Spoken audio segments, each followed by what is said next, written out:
नमस्कार, मैं स्वीटी और आप देख रहे हैं द एसटी न्यूज़। भाजपा के प्रदेश अध्यक्ष सम्राट चौधरी कल देर रात गया पहुंचे। गया पहुंचते ही उन्होंने विष्णुपद मंदिर में पूजा अर्चना की। साथ ही उनके कई कार्यकर्ता और नेता प्रतिपक्ष विजय सिन्हा भी मौजूद रहे। ऐसे में मीडिया कर्मियों से जब सवाल किया, मीडिया कर्मियों के द्वारा जब भाजपा के प्रदेश अध्यक्ष सम्राट चौधरी से सवाल किया गया कि राहुल गांधी कह रहे हैं कि राम मंदिर को लेकर भाजपा राजनीति कर रही है।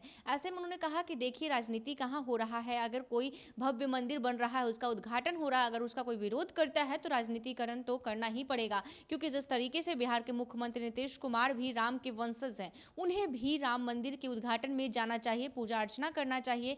और वही लालू यादव को भी इस आयोजन में जाना चाहिए, क्योंकि वो भी राम के ही वंशज हैं। ऐसे ही क्या कुछ कह रहे हैं भाजपा के प्रदेश अध्यक्ष सम्राट चौधरी, उनकी बातों को आप राम मंदिर प्राण प्रतिष्ठा को लेकर राहुल गांधी का बयान आया है कि ये राजनीतिक समारोह है जो नरेंद्र मोदी के इर्द गिर्द है। नहीं, राजनीति कहाँ रहा जब कोई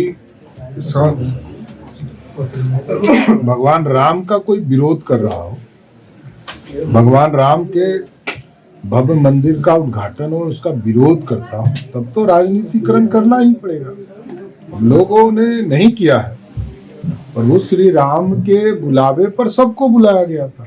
और मैं तो कहता रहा हूँ कि नीतीश जी बिहार के मुख्यमंत्री हैं, वो भगवान राम के वंश हैं, उनको भी जाना चाहिए।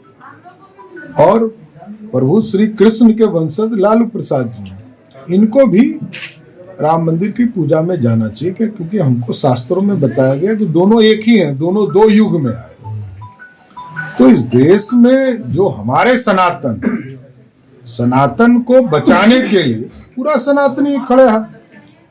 और जिनको ये लगता है कि इटली से देश चलेगा, देश चलने वाला भारत के सनातन परंपरा से चलने वाला देश है। यहाँ मुगल भी आए, मुगल ने लूटने का काम हमारे मंदिरों को किया, तोड़ने का काम किया, तो भी हमने ग्रहण किया।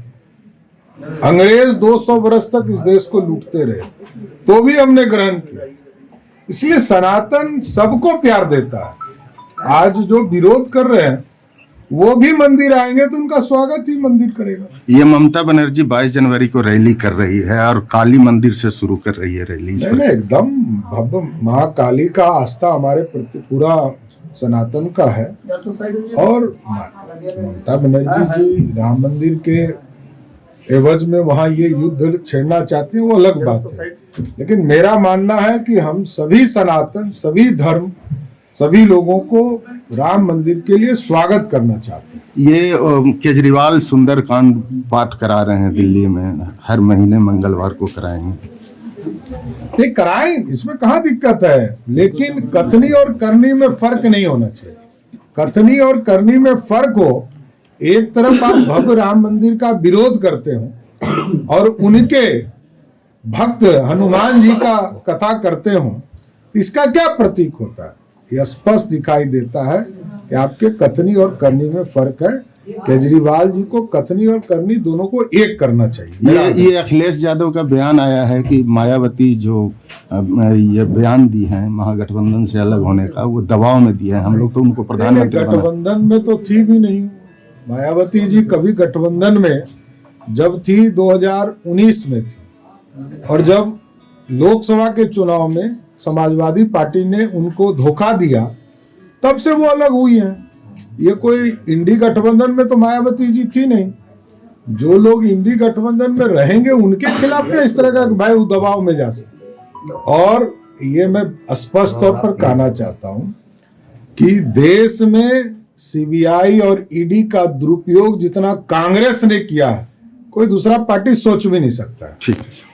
तो आपने साफ तौर पर सुना कि भाजपा के प्रदेश अध्यक्ष सम्राट चौधरी ने सीधे तौर पर कहीं ना कहीं भड़क उठे और कहने लगे कि जो राजनीति, कोई भी राम मंदिर का विरोध करेगा तो राजनीतिकरण तो करना ही पड़ेगा। क्योंकि जिस तरीके से राम मंदिर का भव्य मंदिर बना है, और कहीं ना कहीं जो कांग्रेस है वो भी पूजा अर्चना करने अयोध्या में श्री राम मंदिर में नहीं पहुंच रही है। और ऐसे में कहीं ना कहीं जिस तरीके से जो लगातार राम मंदिर को लेकर टिप्पणी बयानबाजी चल रहा है, ये कहीं से भी उचित नहीं है।